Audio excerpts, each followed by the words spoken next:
G'day, my name's Dana, or Darren Gardner. I'm a 50-year-old fella who lives in central Queensland. I work in the coal mines in the Bowen Basin, and I'd like to tell you a story about my experience with cancer, and hopefully this will put you off going towards medical treatment without first exploring alternative options, which are far more successful and a lot easier on your system. About July, I think, 2012, I'd been having a few problems going to the toilet and blood and stuff, and I thought, oh well, I've got hemorrhoids, you know, so I need to have a colonoscopy, which fortunately to do that they poison you anyway, to get all the shit out of your colon.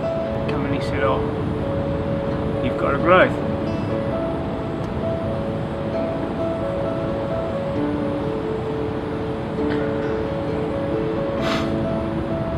Thing that changed my world.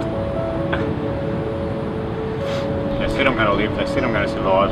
Let's go through the medical procedure things and then we'll get that over and done with, and then we'll just carry on with life.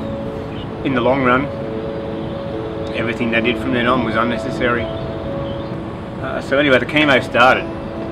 Went into the thing and they cut a hole in your arm about here, wherever, somewhere, I can't remember now. Feed this PICC line in, it goes in your arm right down there, and it feeds chemotherapy right into your heart. And to wear this thing around my neck for 6 weeks, every 5 minutes, bzz, your chemo. You realise, obviously quite quickly after that, it's just going to get worse. It's because they're poisoning you. So they do these blood tests and they tell you if you're, they just check to see if they haven't poisoned you enough so that you can keep taking chemotherapy. I went in for surgery. And it was actually in the surgery, I was sitting there, I was gowned up, ready to go in, and I thought, look, I don't want to do this. They've shrunken the tumour this far, why can't they just shrink it away with chemotherapy?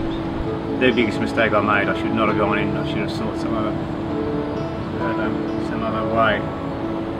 But anyway, that's hindsight. So, anyway, 7 hours in surgery I was. So I go down for a checkup, I'm sitting there eating a meat pie.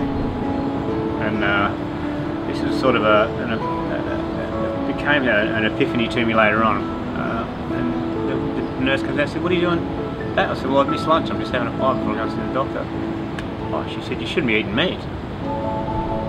First sign of any indication that they're aware that my diet was bad, or that I should change my diet.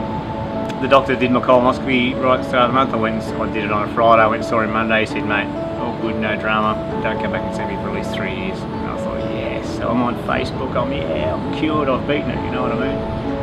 The doc said, we're all good now. I said, when are we going to fix the hernia? He said, oh, well, we're going to have to deal with this lump, this growth on your liver. And it just, I said, you fucking told me you got it all. Because he stood next to that bed and said, we've got it all. You haven't got cancer anymore. And I was so angry with him at the time, and I was so confused, and panic stepped in again, and I thought, far out, what am I going to do, you know? And he said, oh, I'll have to put you back on chemo again. I said, no way known am I going to do chemo ever again. We certainly weren't going to do chemo. That was the worst time of my life. Some of you people watching there probably won't need to go through chemo, but there's no reason they should hack you up either, because they're not removing the cancer, they're just removing a symptom. 96% of the people that have a tumour removed have a return within 18 months to 2 years. Because I started taking Imodium to stop my diarrhoea, it made the cancer develop faster, so I actually had a return in 12 months.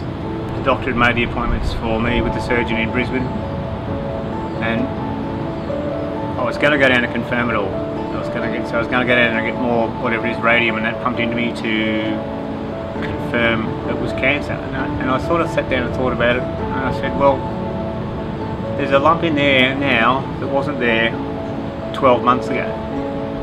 It's cancer. It has to be cancer. And this was confirmed by the doctor I went to get docs.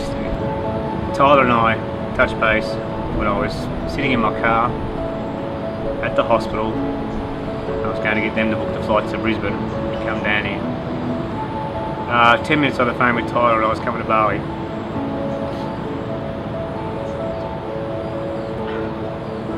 the best thing I ever did. Now I'm cured.